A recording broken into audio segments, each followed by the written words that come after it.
Is Mark online? Yes, yes, there he is, okay.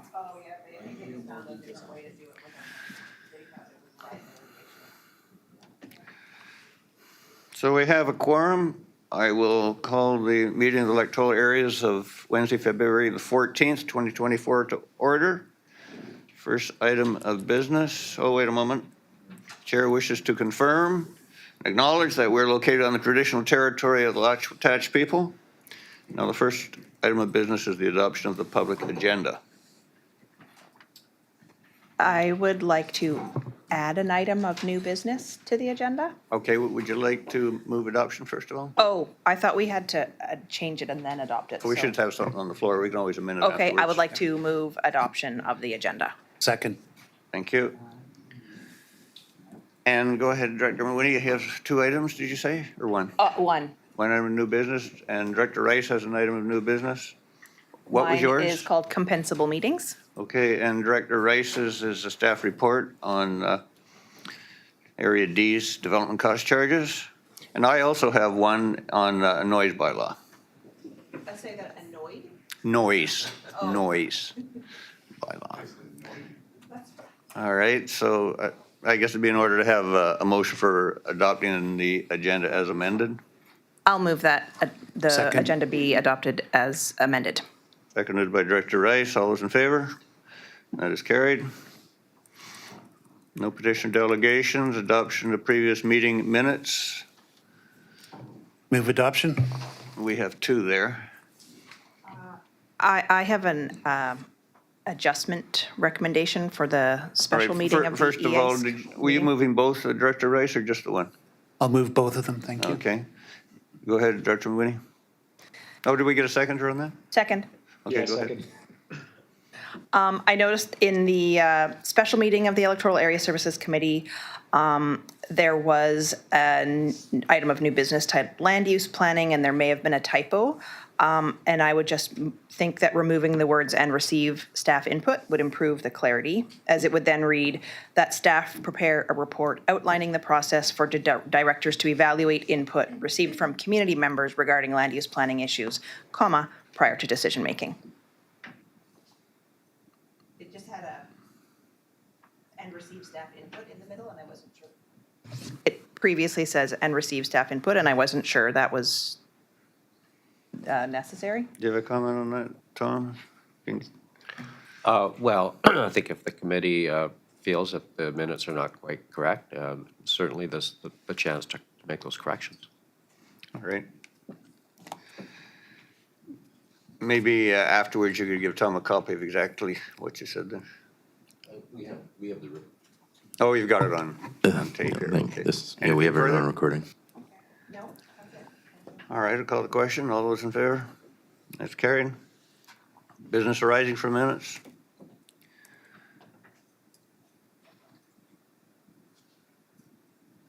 Okay. Nothing there. Public considerations, nothing there. No chairs report, staff reports, request subdivision frontage relief for receipt. Move receipt. Second? Aniko can speak to this.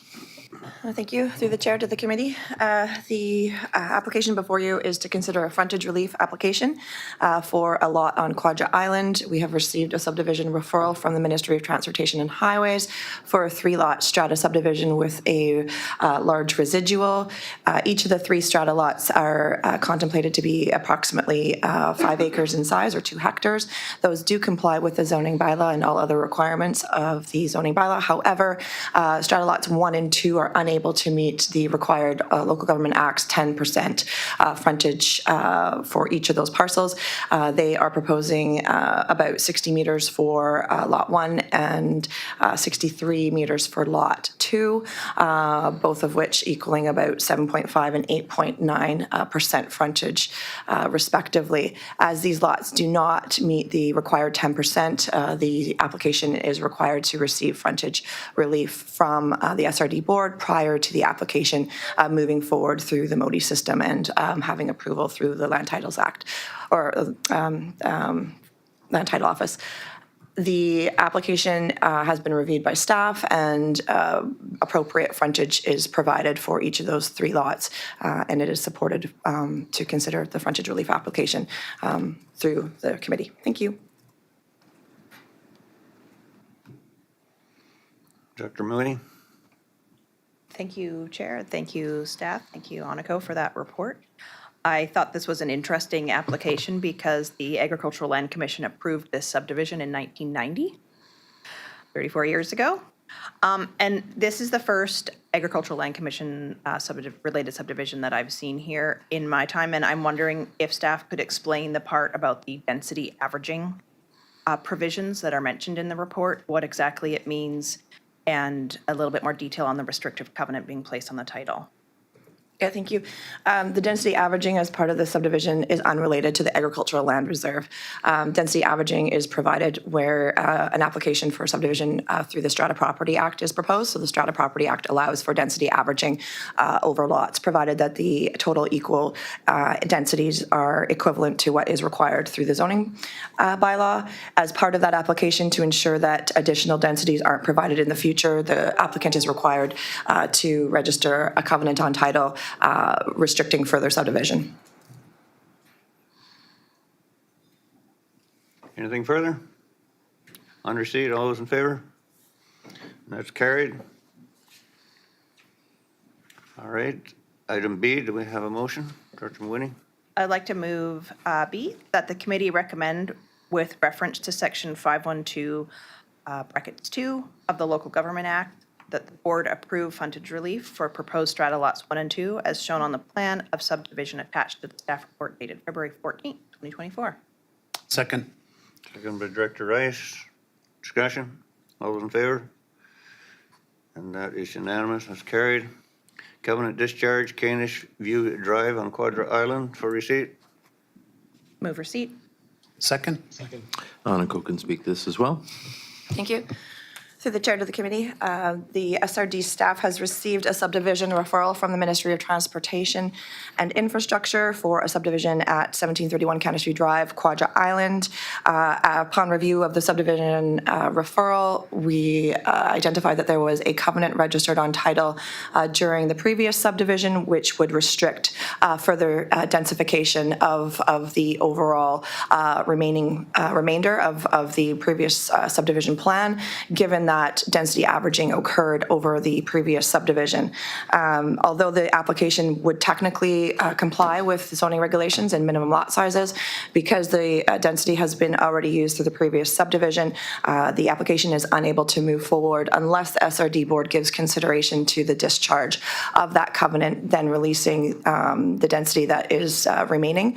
Staff recommends that if the committee and board wish to proceed with considering the discharge of the covenant, that the staff undertake some consultation with the community just to gauge their level of interest in contemplating further density in the area, given that the density has been used previously. We would recommend that we do notifications similarly to how we do a development variance permit or zoning bylaw application, notification by mail to those adjacent neighbors, and advertising within the local paper and materials on Quadra Island. And then we would follow up with a public information meeting and return back to the committee to discuss and contemplate the discharge of the covenant. Thank you. Anything further? Director Mooney? Thank you, Chair. I have a couple questions. I'm curious, the first question I guess I have is how common is it for covenants preventing further subdivision to be appealed for discharge? Thank you through the chair. I can only speak to how common it is at the SRD, and it is not very common. So this is, I think, the first one that we have contemplated since we became the SRD. So not very common, but it does happen, and there is a process to do that, and it's up to the board to approve the discharge of the covenant. We do discharge covenants, and we have previously, just not specific to density averaging, and no further subdivision covenant. Okay, that's interesting. Thank you. And the previous subdivision that was created on this piece of property created 5-acre lots, which is smaller than I think what they were meant to be zoned as. Are they still considered zoned RU1? And are they a strata subdivision? And could you explain the likely reasoning for dividing it as a strata?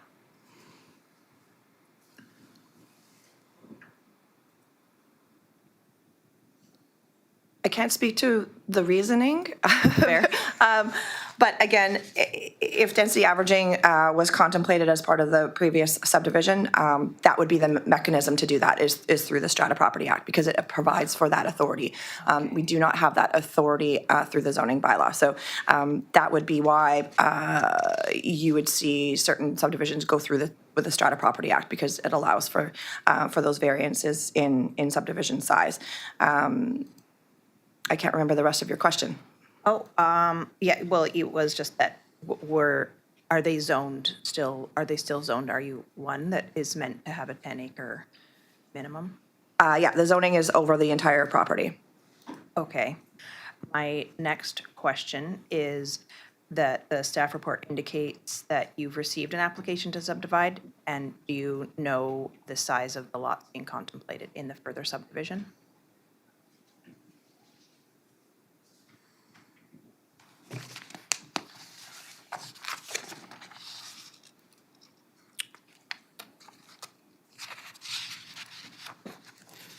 I don't have that information in front of me, sorry. Okay. My next question is, this report, the plan attached to it indicates that this strata subdivision is considered water access only. I'm just curious about that water access only, and what are there certain benefits and risks that are associated with that type of subdivision? And would the further subdivision also be considered water access only? The previous strata subdivision, all of the lots that were created do front the water. Not that I have any idea that everybody is actually using the water, but this would, in all of these lots, I would imagine would be inland. There is no further water frontage looking to be subdivided. So in cases where that is the case, is there some sort of dock or wharf which is maintained for the strata for use as water access only? Or why is it considered water access only? Does it pose more problems in the future with increasing densification in this rural node? Thank you through the chair. So yes, I can confirm that the further subdivision is not water access only. The previous subdivision was water access only. That doesn't always mean that there isn't road access, but sometimes there's not formal road access. It's up to the Ministry of Transportation and Highways as to whether or not they want to contemplate water access only parcels. There's no requirement for a strata subdivision to provide for a wharf or facility for each and all of those lots that are created along the water. As water access only, we do have some water access only subdivisions within the regional district where there are communal docks provided through the strata, but not all. I can't speak to how this strata operates. I don't believe they do have a joint communal dock. And it doesn't matter whether or not your road frontage or water frontage with respect to further densification. The further densification would be restricted by the zoning, or in this case, the no further subdivision covenant. So there's no impact on densification, whether it's water access only or road frontage. Okay, I just have one more question, Chair. Go ahead. And that was that I think you just said that these lots wouldn't be water access only? Is that correct? Because my understanding was that there is a piece of road between the subdivision and the other, a public road, which is private. So is that being taken care of now in consideration of this further subdivision? Because you said that they wouldn't be water access only. Correct. They can't be water access only. So the Ministry of Transportation and Highways would provide requirements for what road standards would be required for them to be able to further subdivide. Oh, okay. That's very interesting. Thank you. All right, on receipt, I'll call a question. All those in favor? That's carried. Any further motions? Director Winnie? Thank you, Chair. I would like to move that the committee recommend that island-wide community input be solicited on the proposal to subdivide Lot B, District Lot 496, Sayward District Plan V1, P6456, before considering whether to allow the discharge of the existing covenant. Second? Discussion? All those in favor? That is carried. Number 3, covenant discharge Upshur Road, Quadra Island for receipt. Move receipt. Second? As Aniko says, this doesn't happen very often. Next, the exact same thing. And yeah, through the chair, thank you. Indeed, it does not, but here we are again. Similarly to the item previous, there has been a request. There is not a subdivision application currently on the table, but the owners of the property have requested the regional district explore the potential for the discharge of a covenant registered on title for their lands through previous subdivision. They would like to explore the option of subdividing further. I do not have details on what that might look like at this time.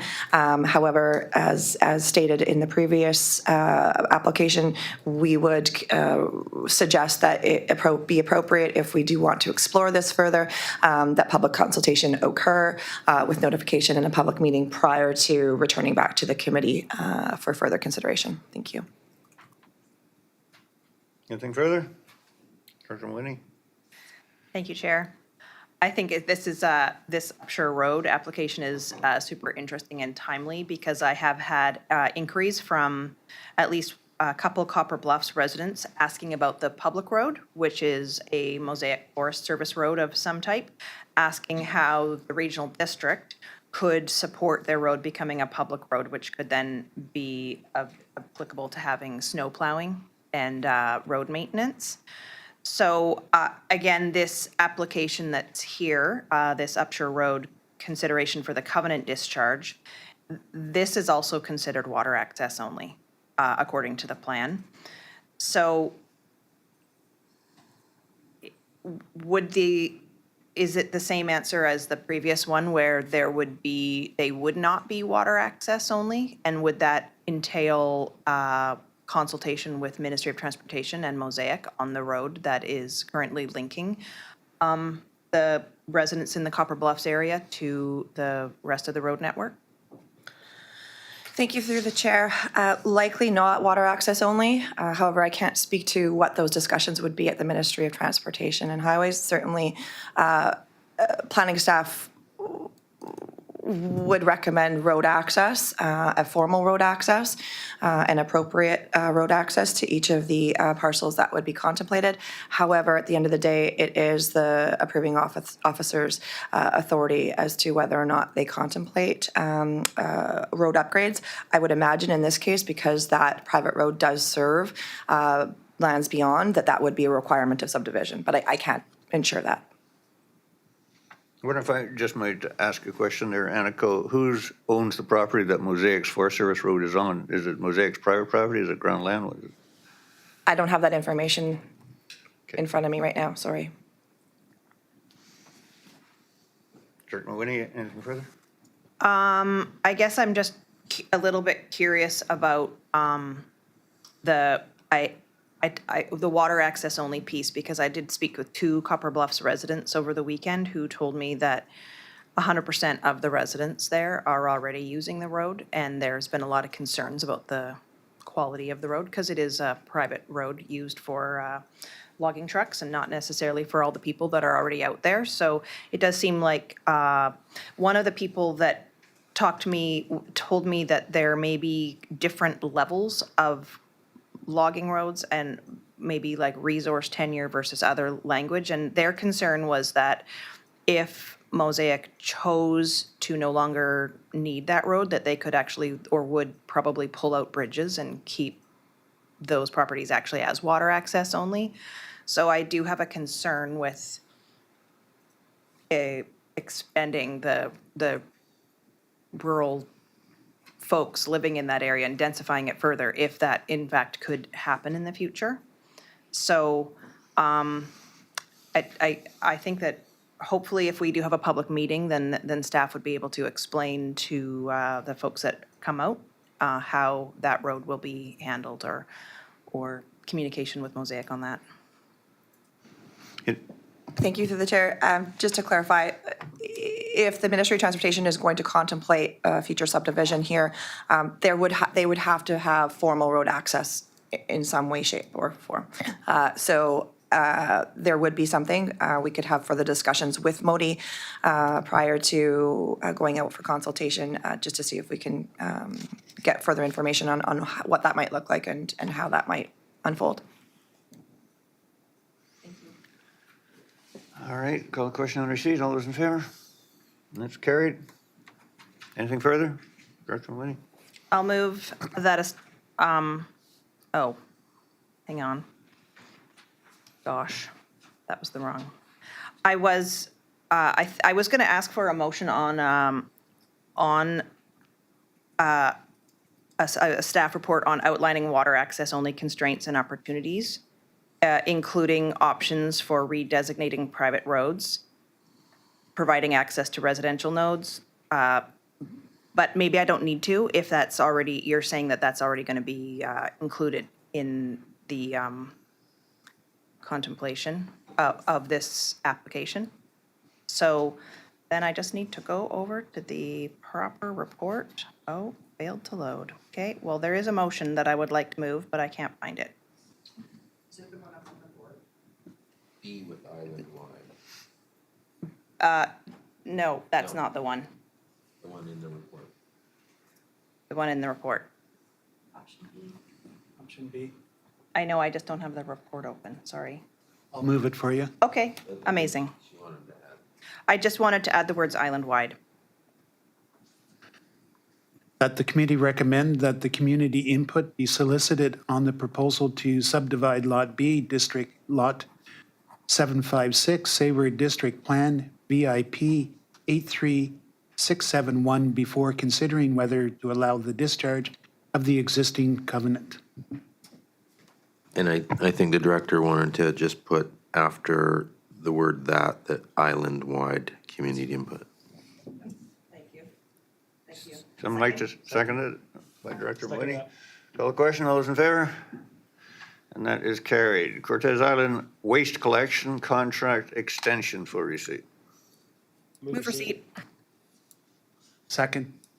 I believe Sheena will speak to this. Through the chair to the committee, I'll speak to this, Dave. Thank you.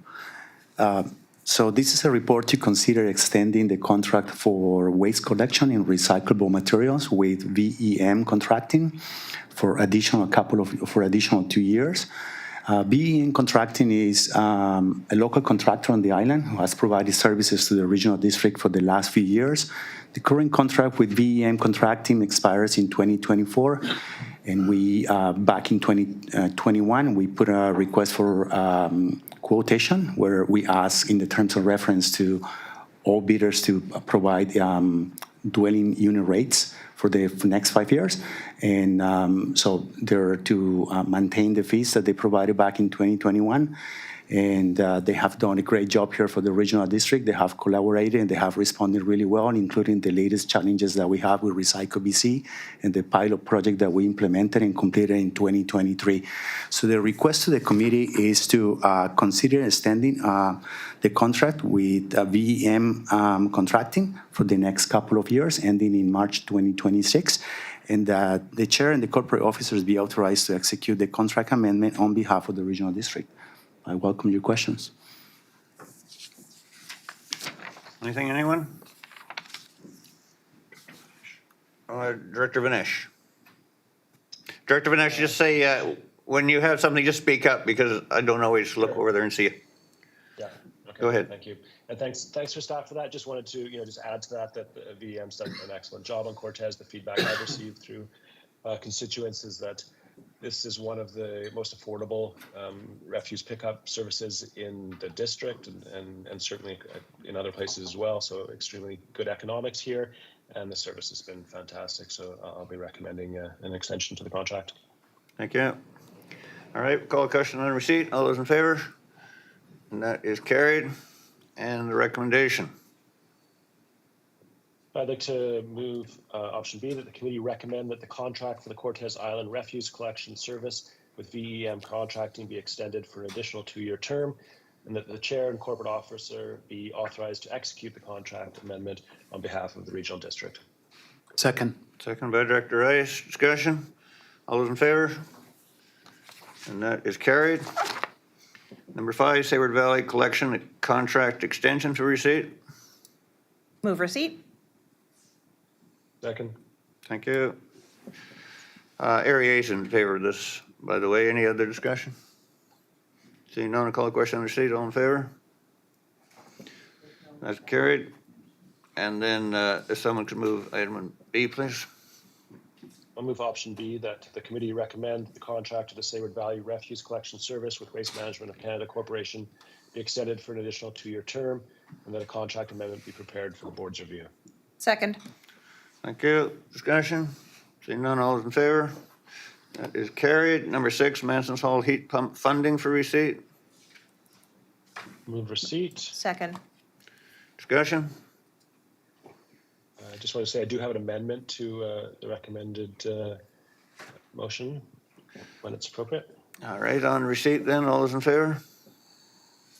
That's carried. Something further, Director Benesh?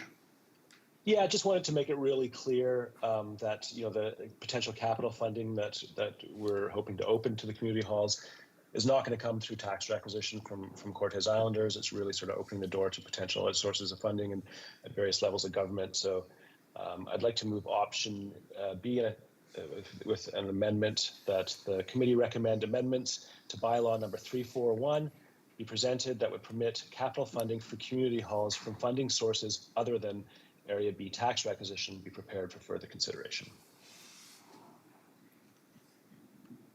Second. Any further discussion? Seeing none, all those in favor? That's carried. Surge Narrows Wildfire Brigade Feasibility Study Status for receipt. Move receipt. Second. I believe Sean can speak to this. So through the chair to the committee, in the appendix of the report, you will see some recent emails and correspondence from members of the steering committee. We've been chipping away at this engagement for about a year now, and what we are hearing from the community is only the residents of Sonora Island are interested in pursuing this conversation further. All the other areas are not interested in regional district involvement.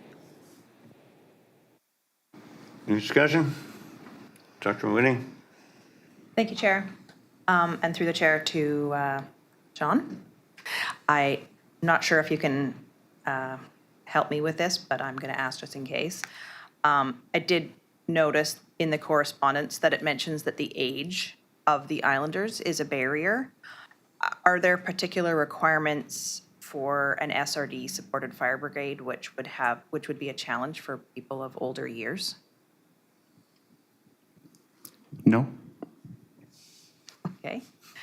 Are you aware of any other concerns from outer island residents of the specifics of an SRD fire brigade which were determining factors? The cost and the involvement of government bureaucracy.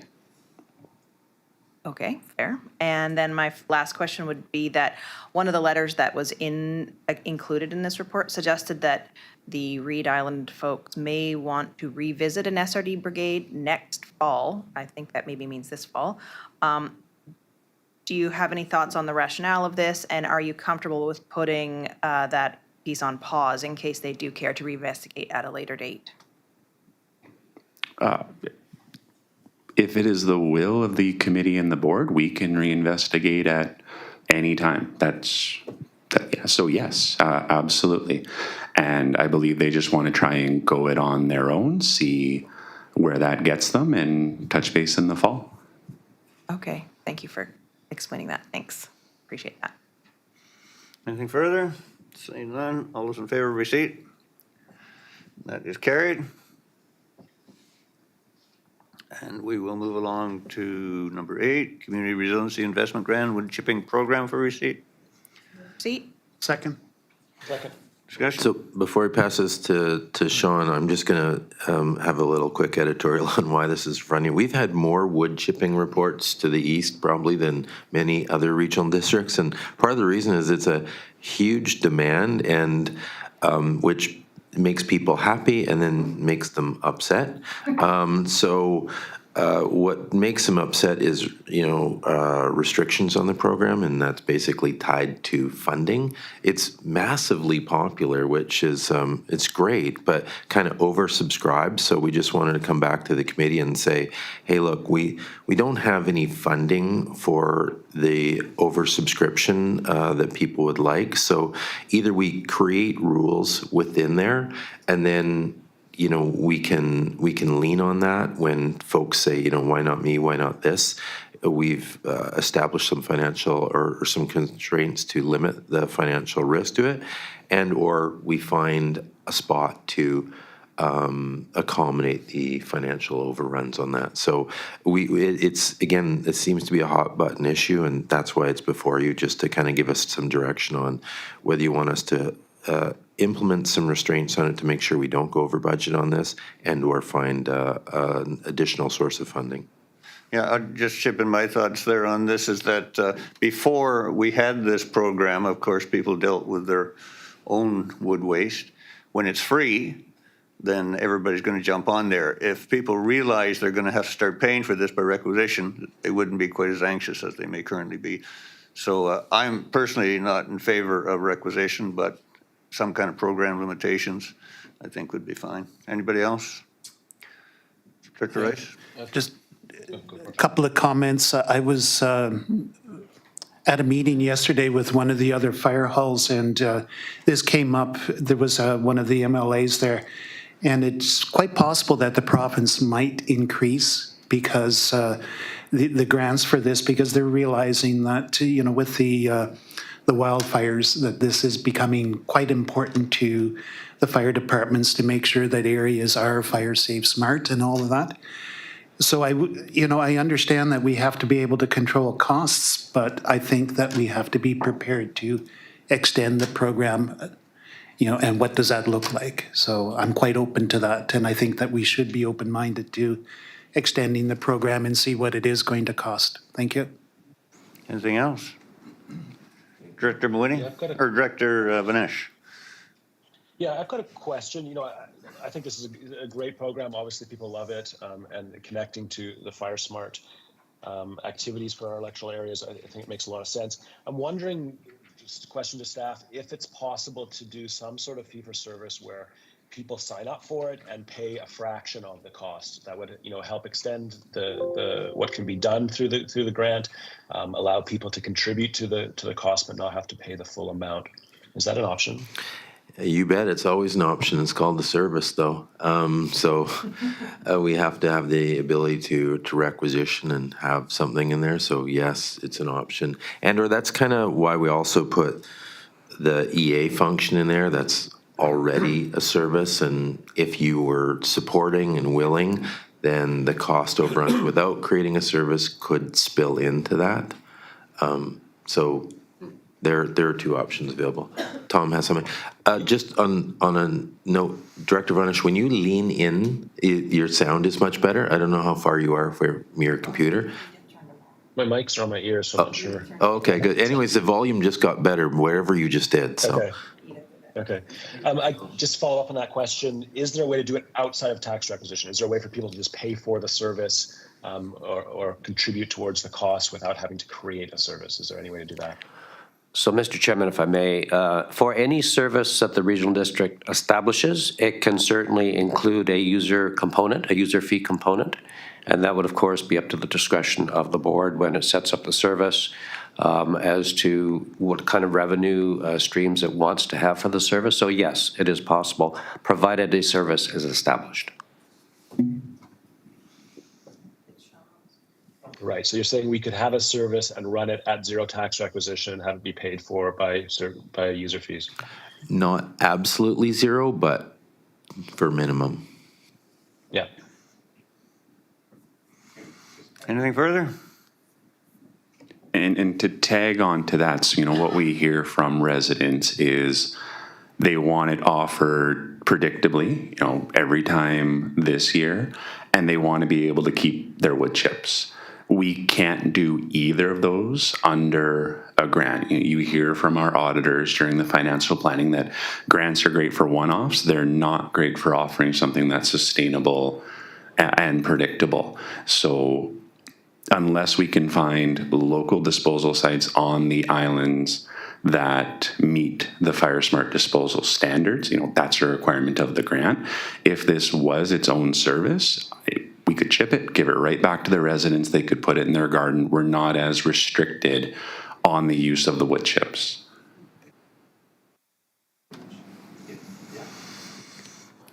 All right, seeing nothing further on receipt, call a question, all those in favor?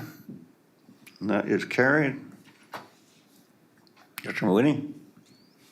I was wondering about combining options A and B and moving them together so that there would be maybe limits on the program, and then also that if there were cost overruns, they would come out of the EA admin service. Does that seem reasonable to anybody?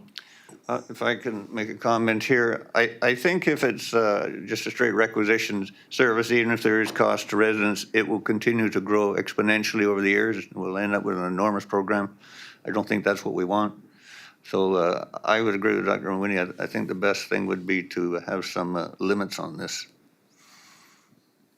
And I would support that as well. And combining option A and B makes sense to me as well. And that's fine with us if you want to do a hybrid and put a number there. Again, that's a program limitation. We kind of just need some backbone to, we do get a lot of pushback from the residents because it's so popular. So if you want to combine them and put a number associated with that, that's fine with us. Well, neither one of those Sorry, can you clarify? options has a number. Can you be a No, little bit? I know it doesn't.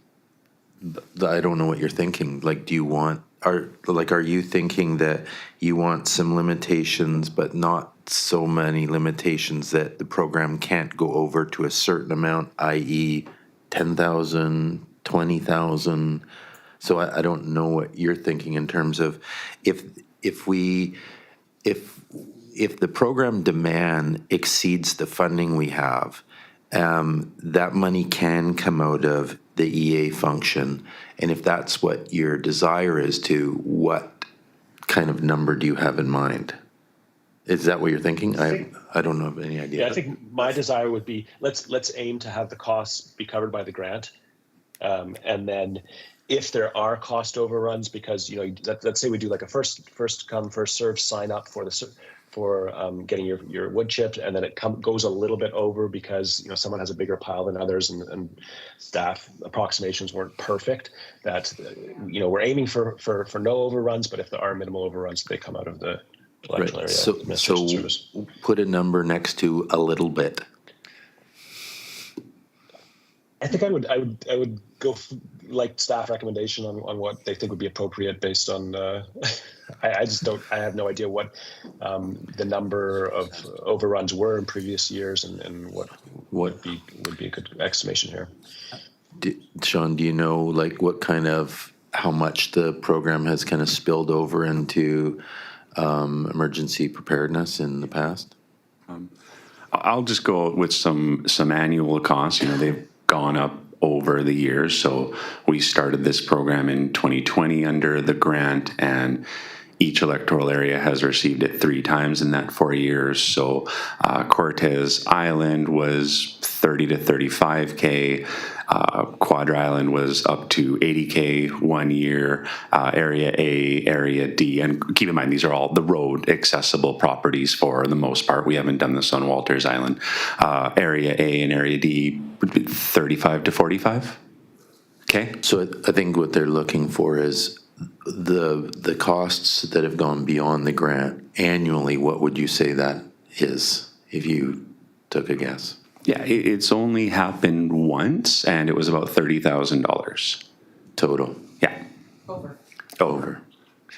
My preference would be that for this year, we would have it first come, first serve, and people would put in their names, and when we reach the limit, that's it. They're cut off for 1 year and just see where we're at before we start a service. I'm not in favor of a service right now.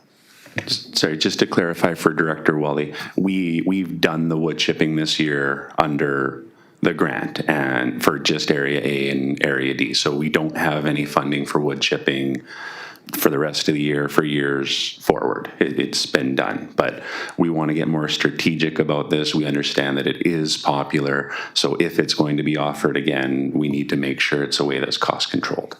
Yeah, so what I'm saying is if it's offered again, we spend what the grant is, but we do it by having people subscribe.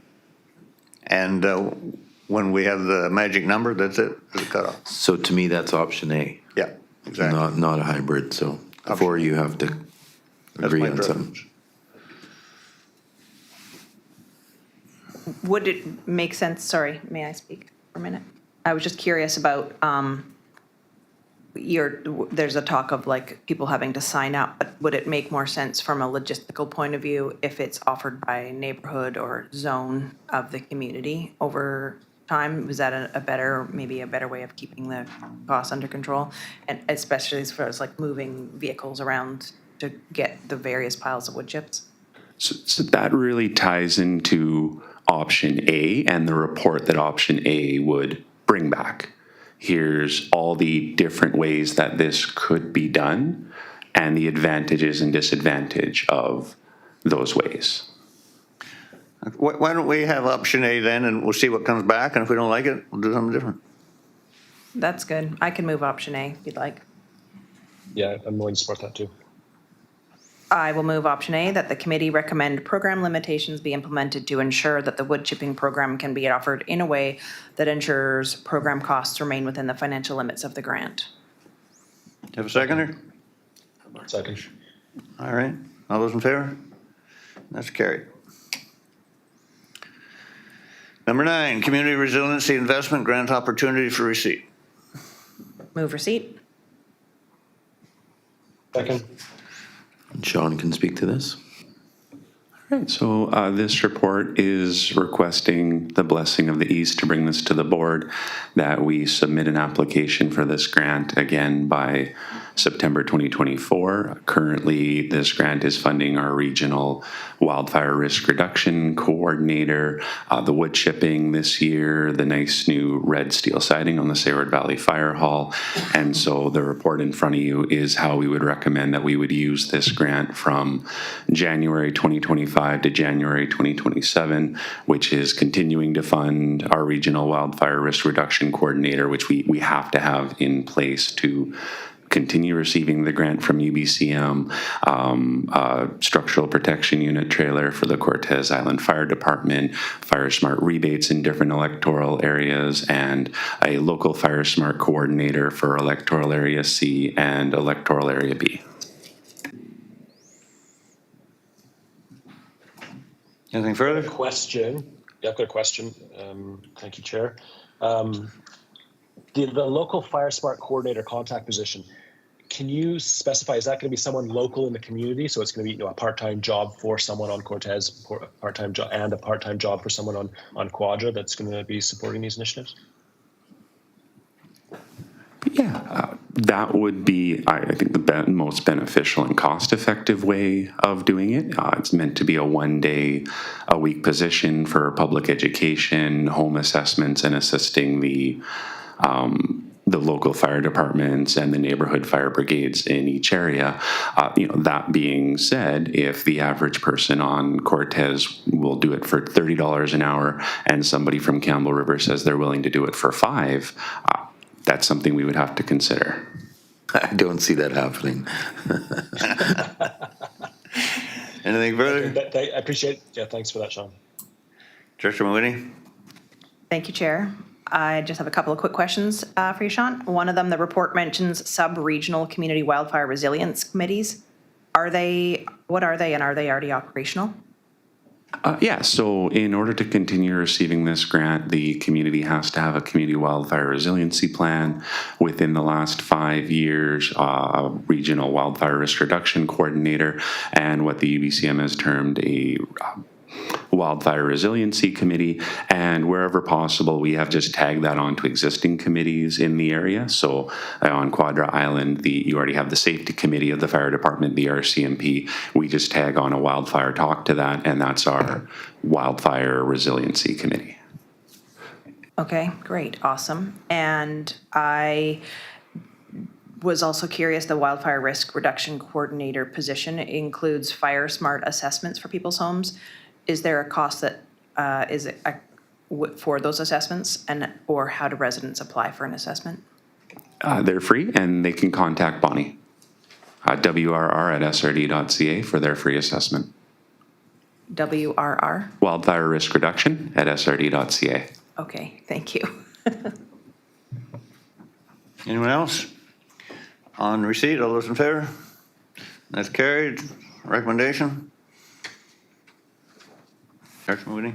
I'd like to move B, that the committee recommend that an application to the Community Resiliency Investment Grant Program be submitted for fire smart activities in 2024 and 2025 for electoral areas, and that the regional district commit to overall grant management if the application is successful. Second? Discussion? All those in favor? That's carried. Number 10, Secondary Suite Incentive Program for receipt. Move Move receipt. receipt, or second. Aniko can speak to this, Mr. Chair. Okay. Thank you. Through the chair to the committee. This report is to provide an update on the province's recently announced secondary suite incentive program. As part of the Stronger BC strategy, the Ministry of Housing released the Homes for People Action Plan in 2023. A new program was introduced in 2023 as well, which was a 3-year pilot program for secondary suite incentives. As reported in a press release in February, this program would potentially offer 3,000 homeowners with forgivable loans of up to $40,000 to create new secondary suites or ADUs, accessory dwelling units, on their properties. To qualify, in addition to building permits and inspections and the issuance of a final occupancy, all those units would have to qualify by being rented below market for 5 years. In the press release, the province mistakenly identified the Strathcona Regional District as one of the regional districts that would qualify for the program. We were later informed that we were not eligible because we did not have a building service across all electoral areas. We received a written notice from Jade Ashbourne from the Ministry of Housing stating that, in fact, we were not eligible and we were listed accidentally with apologies for the mistake. They did indicate that they would be reviewing that program in years 2 and 3 and maybe potentially giving consideration to adding regional districts, specific electoral areas that have building services. Should this occur, an electoral area with a building service would potentially meet the requirements of the BC Housing's program. We have advised the ministry that during their review, we would be keen to have further conversations, and if in fact amendments made to the program, we would be interested in participating. Thank you. Directors? See none on receipt. All those in favor? Carried. And we're on to number 11, short-term rental accommodations for receipt. Move receipt. Second. And Aniko can speak to this as well, Mr. Chair. Thank you. Through the chair to the committee. This is to provide an update to the committee with respect to the recent Bill 35, which is specific to the Short-Term Rental Accommodations Act and changes that were made as part of that order. The first of which was the potential for regional districts to now issue business licensing by providing regional districts the authority to do so outright. So regional districts now have the authority to issue business licenses for either short-term rentals or short-term rentals and other commercial businesses that are operating within their electoral areas. The second thing that the bill did was to provide short-term rental legislation for those short-term rental accommodation units that are currently in operation. Part of the legislation requires that those short-term rental owners register with the province, and further that the platforms that offer those Airbnb-type short-term rental operators also register with the province. There's also a second portion of the legislation which required certain municipalities to be limited to the principal residence requirement for short-term rentals, meaning that the principal residence where their host is residing there for the majority of the time would be able to have a short-term rental within their dwelling or their dwelling and a secondary suite or an additional dwelling unit only, so that therefore limiting the short-term rental units on a property to those that have a principal host on the or in the single-family dwelling and either an ADU or a secondary suite, so a total of two. The regional district is exempt from that requirement, but we do have the ability to opt in. The opt-in provision is on a yearly basis. If we opt into this service, it provides us additional service through the provincial regulation for compliance and enforcement. So the province would assist with compliance and enforcement for those local governments that either are mandatory to commit to the program or for those that have opted in. I'd like to be clear that there are still requirements for short-term rental owners, regardless of if the regional district, individual electoral areas decide to opt in.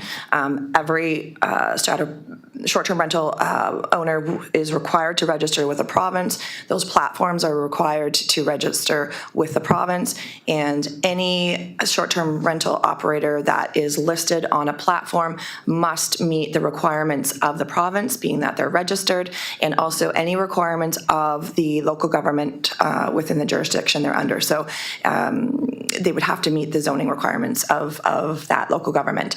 If in fact it's determined that the short-term rental operator does not comply with either of those, they have to be removed by the platform. So the platforms are now required to ensure through this process of the province that the short-term rental operators comply with both provincial and local government zoning regulations. We must, if we would like to opt in, we must do so by resolution of the board by March 31st of this year.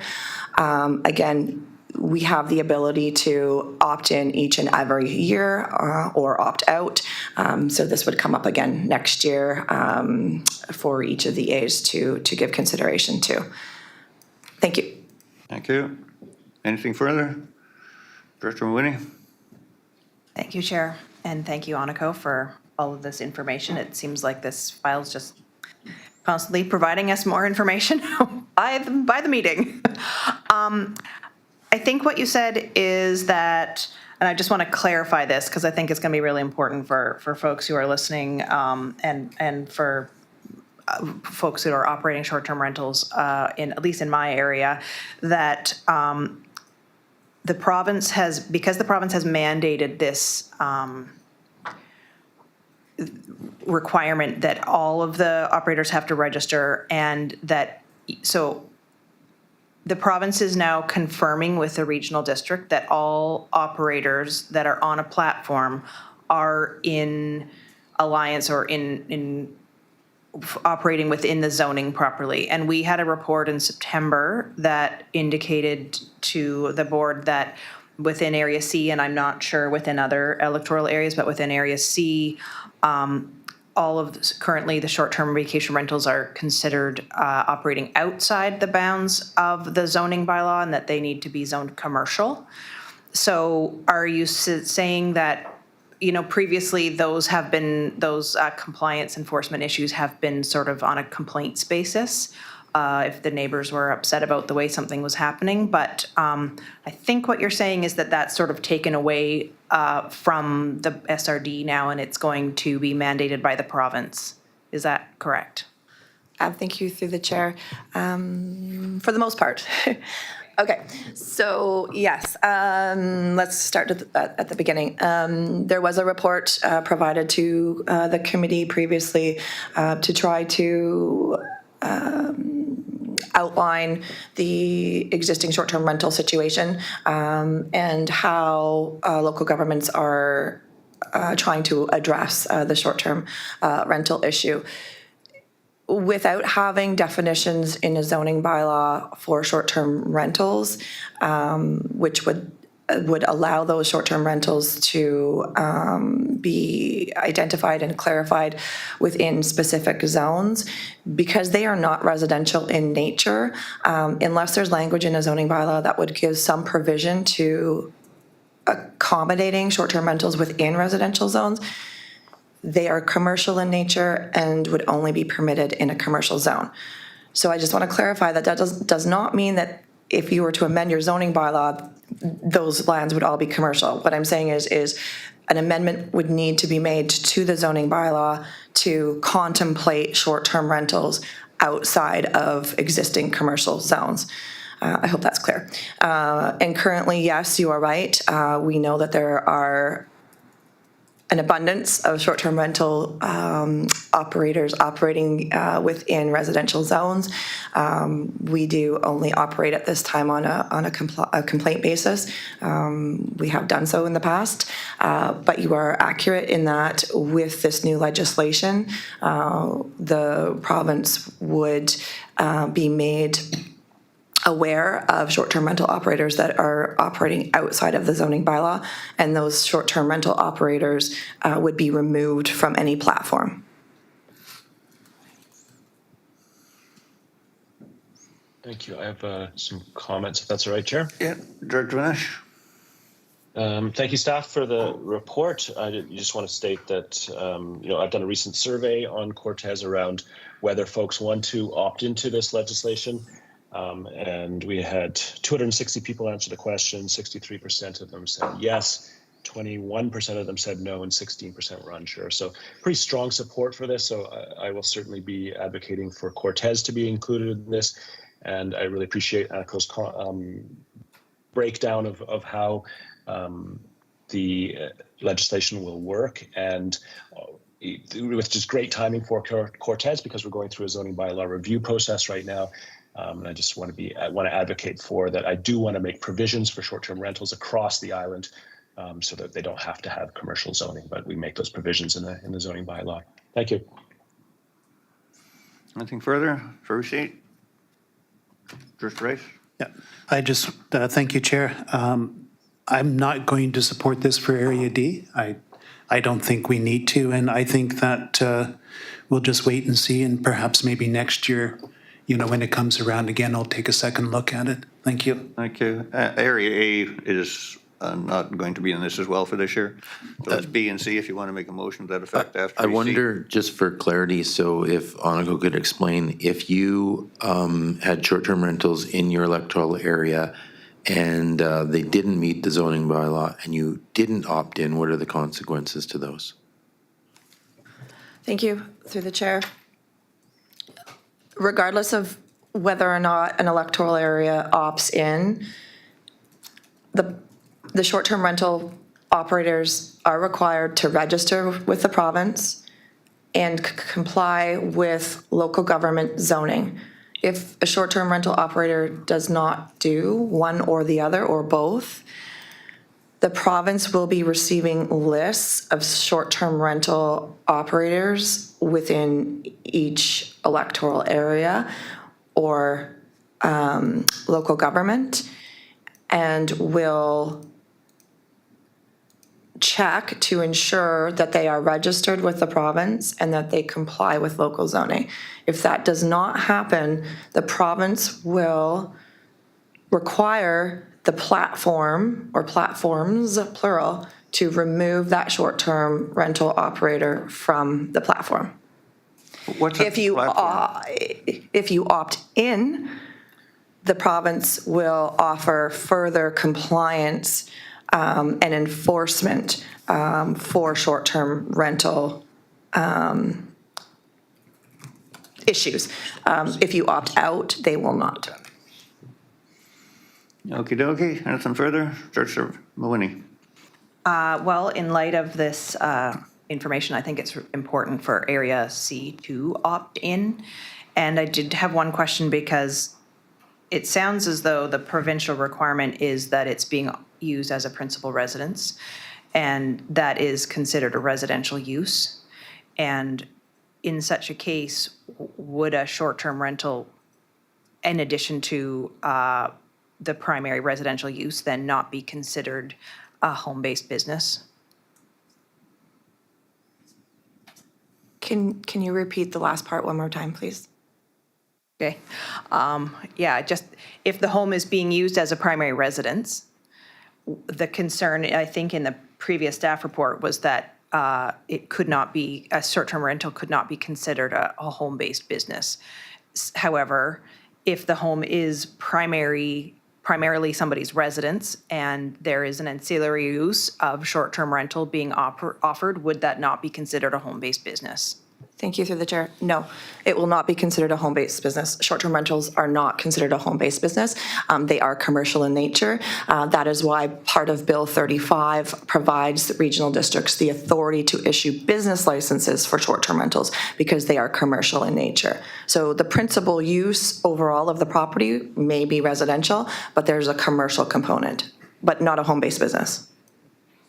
What is exactly the difference between a home-based business, which is often commercial in nature as well, and a short-term rental, which is commercial?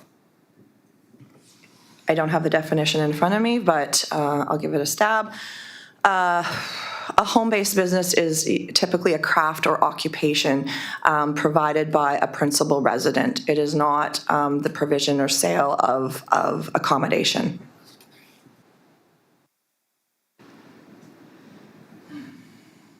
Okay, well, I have heard from many residents on my island that they consider what they do for short-term rentals to be a craft or an occupation. So I guess there's some difference in opinion on that one. But regardless, I think that it is important for Area C to opt in. Do we need to have a motion about that? And it sounds like the second thing is we're going to need to talk about revisiting the zoning bylaw.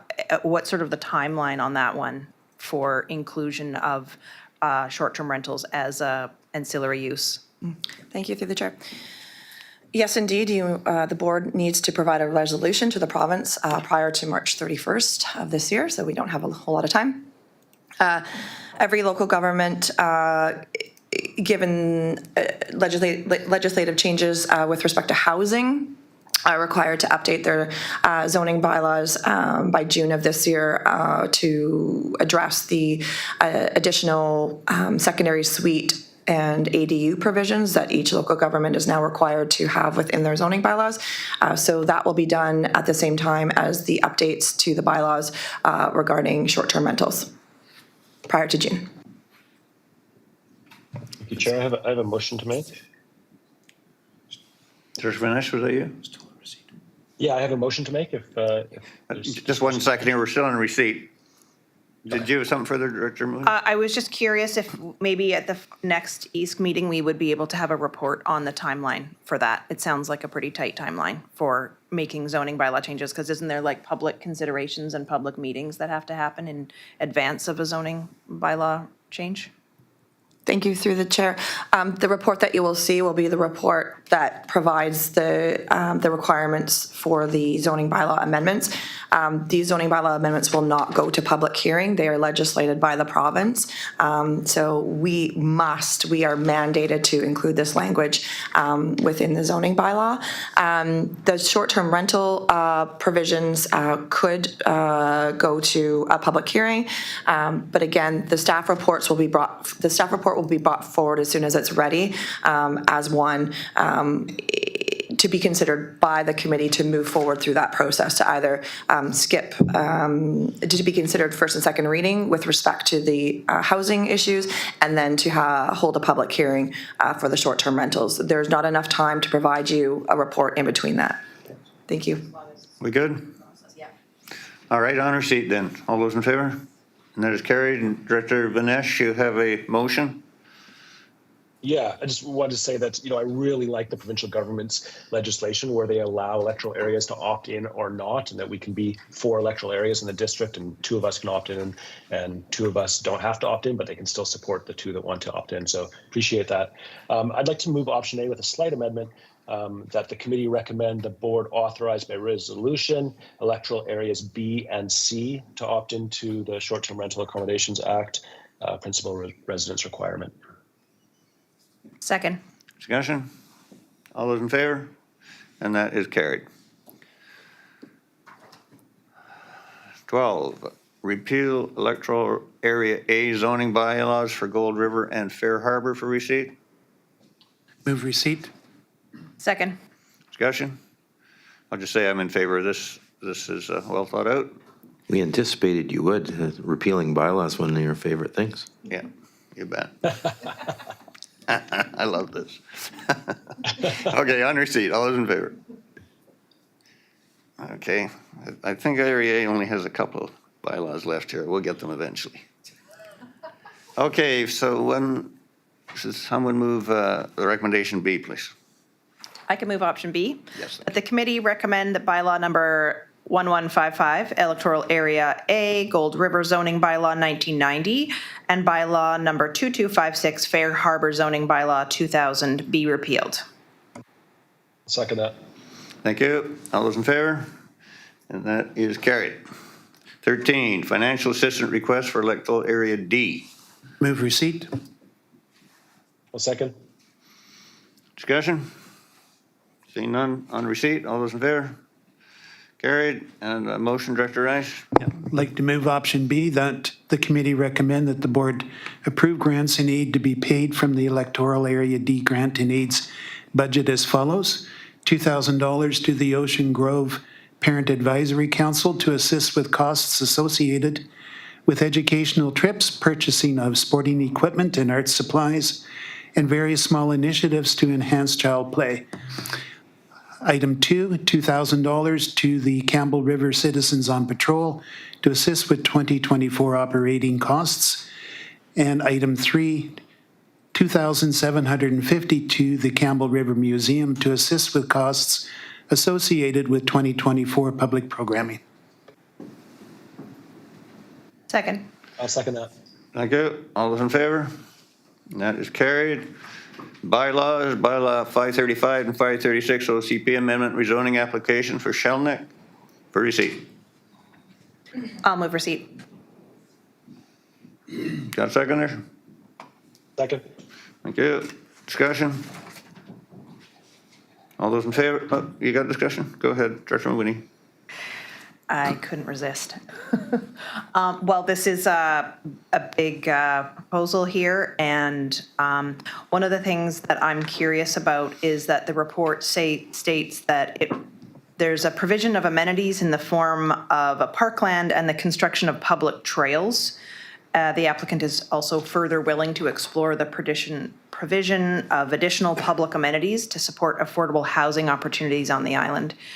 I would like to get a little bit more detail on that, maybe at least before we are going to the board with this and then going out to public hearing. I'm curious in particular about the parks and trails, and they would be considered parklands around Quadra Island, and often people do offer an amenity of parkland while they're making a subdivision. This one, with the words park and trail being paired, seems to imply an opened park, which would potentially incur ongoing maintenance fees. Is that in fact true? Thank you, through the chair. Yes, so the applicant in exchange for the density that they are asking for is providing amenities. They are not required to provide parkland with respect to the lot sizes. However, knowing that this is something that the community will potentially be impacted by additional density, in exchange for that, offering the community amenities in the form of parks. Two separate regional district parks, which would be owned and operated and maintained by the Electoral Area C Parks Service, and a trail system, again, which would be constructed by the applicant of approximately, I think, 5 kilometers worth of trail, and then maintained, again, through the SRD's Electoral Area C Parks Service. The applicant is formalizing the Parks and Trails Plan that will be provided to the board prior to consideration of first and second reading. Additionally, the applicant is exploring additional public amenities in the form of affordable housing, trying to determine how best to assist with affordable housing on Quadra. Again, those plans will be formalized prior to the board giving first and second reading and the holding of a public hearing, at which time the community can provide their input and potentially massage the proposal and the amenities that are being offered. Thank you for that clarity. That's great. Thank you. Anything further? On receipt, all those in favor? That's carried. Recommendation, Director Mooney? I'll move that the committee recommend that bylaws number 535 and 536, Shellink, be forwarded to the board for first and second readings. Second. Discussion? Director Banesh, are you waiving approval? I'm waiving approval. Okay. That is carried. Where are we here? For item C. I will also move that the committee recommend that the board authorize a public hearing to consider bylaw number 535 and 536, Shellink, and that the public hearing be held at a date and time to be determined. Second. Discussion? Seeing none, all those in favor? That's carried. Number 2, bylaw 537, application to amend the Quadra Island zoning bylaw Kavanaugh. For Move receipt. Second. Discussion? Seeing none, is that discussion? I would just want to say that I was really happy to see this application is proposing to bring density to Q Cove. It's something that a lot of folks talk about, and here we see it in action. Call the question. All those in favor of receipt? That's carried. Motion, please. I'll move that as notice will be given in accordance with section 467 brackets 1 of the Local Government Act, the committee recommend that bylaw number 537 Kavanaugh be forwarded to the board for first and second readings. Second. Discussion?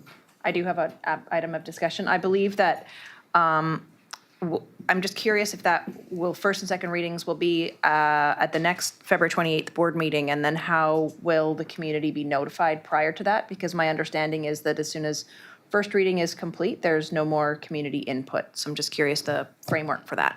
Thank you, through the chair. Excuse me. The notification will commence this week. The website should be populated by Friday, and the newspaper ad will go into or be in next week's edition of the Mirror. And we will also do our best to put any notices on Island as well, provided that we meet publication requirements, and on our social media as well. Okay. And it will be on the February 28th board agenda. Question on the motion. All those in favor? That's carried.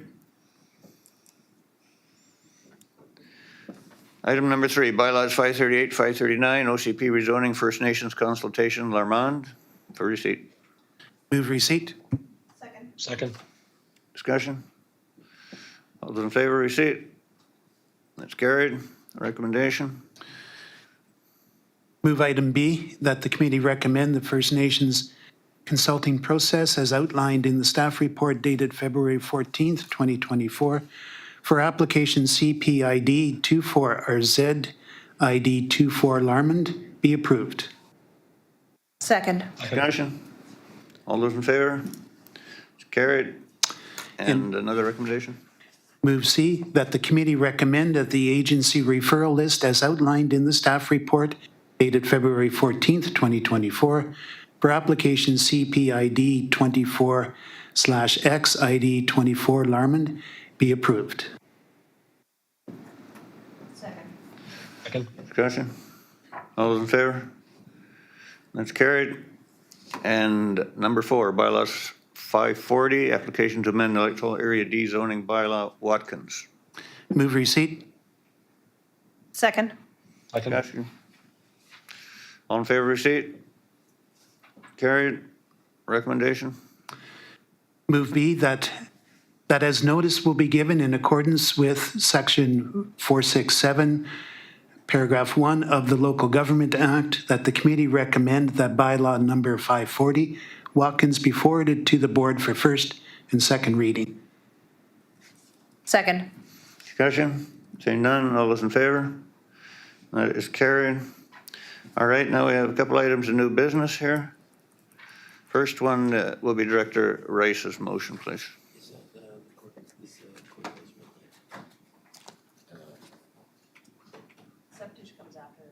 We got an addendum afterwards. Yeah.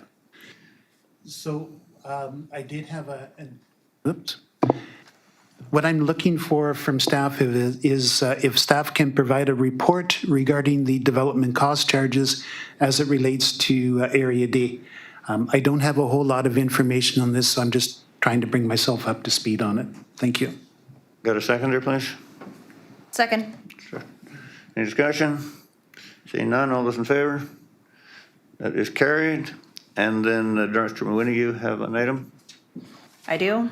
I am just looking for a staff report on potential options for amending the list of compensable meetings within bylaw 359 to reflect better the forums and conventions that electoral area directors attend. And I have a motion for that if you would, if after discussion, I guess. Oh. And there's the motion. Ta-da. There's your motion. Okay. All right, do I have a seconder? I'll second that. Discussion? Seeing none, all those in favor? That's carried. And then I have one new item I'd like to bring up. And this is that noise bylaw that we passed recently. I have received numerous phone calls recently from residents who are concerned. There are 2 separate properties with propane cannons going off. They're permitted to set them off every 5 minutes. They're not synchronized, of course, so about every 3 minutes, kaboom. Some residents live between these tell me they're absolutely going crazy. They cannot stand this anymore. They phoned the police. I don't know if they phoned the regional district or not. Some may have. But what I would like to ask staff is, in the original township of Langley, where this original wording came from, there was 2 additional prohibitions that somehow didn't show up on ours. One was that the propane cannons had to be relocated every 4 days. And the second was, it is not operated between noon and 3 p.m. Would it be possible to add those 2 prohibitions to our current bylaw? Well, you can certainly make a motion for us to bring the report back to consider amendments to it, absolutely. Thank you. The 4 days and then the time? One was relocated every 4 days. The second is not to be operated between noon and 3 p.m. So just one other point I want to make, if you're getting complaints from residents, advise them to phone the SRD I do. bylaw enforcement. Okay. I do. Some of them phone the RCMP anyway, but. Right, yeah. And the RCMP tells me they don't have a ticket book, so they can't issue tickets anyway. Right, we do have enforcement, as you know, so. Right. That we will investigate, absolutely. Okay. So hopefully they are phoning the SRD, and I will certainly advise them to do that. So could someone make that motion for me, please? I'd that like enough, to sir? move that a report be returned to the Electoral Area Services Committee for updates to the Area A noise bylaw in regards to moving noise makers every 4 days and a pause on the noise making between noon and 3 p.m. Second. Thank you. Discussion, anyone? All those in favor? And that is carried. All right, now we're back down to our addendum item. Let me just scoot down there. Okay, first of all, motion to consider the addendum. So moved. Second. All those in favor? That's carried. And then the item is Cortez Island Septage Management Feasibility Study for receipt. Move receipt. I'll move receipt. I'll second whoever Thank did you. that. Discussion? Yeah, just a couple of comments. I think this is a great first step for Cortez. There are some issues with the report that folks on Cortez have pointed out to me. I think there's opportunities to really look at partnerships with Clahoos as far as creating a septic processing facility or system on Cortez. They're developing new campsites for trailers, and there's going to be an increase in RV use on Cortez. There's also an opportunity for having boats. Cortez is a boating destination, and having a pump out service that could also be plugged into this to potentially make it more affordable. And the other issue that came out with that people had with the report is that the report states that people pump out every 3 years. And upon sort of an informal survey I've done with folks, it seems to be people are doing it more like every 5 or 10 years. So that changes the dynamics a bit. I'm going to continue engaging with my community on potential ways to move this forward.